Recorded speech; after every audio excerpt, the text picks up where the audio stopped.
It's good to be back, and at this time, I wanted to go ahead and spend some time with you to share some ideas on how you could discover if some of your team members are on their path to irrelevancy. The first thing that you would observe in all of them is whether they mistake activity for progress. They are extremely busy, but the output is much to be desired. The second element you could find out whether your team member is becoming irrelevant is to actually go ahead and look at the quality of their network. Is their network lesser than them, which actually tells us that perhaps they are not rising up.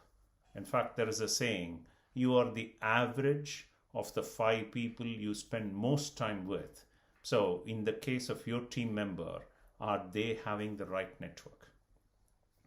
The third way of discovering is to look at the fact whether they speak more and mean less. In a way, whether they are making sense with brevity. That's the other thing that we could look at.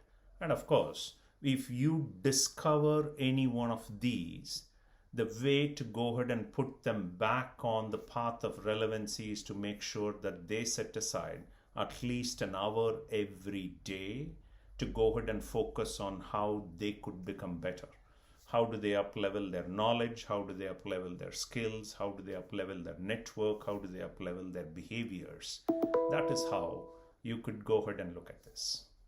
Hopefully, this is useful as you go ahead and discover what truly your team members are looking out for as they move forward from irrelevancy to relevancy.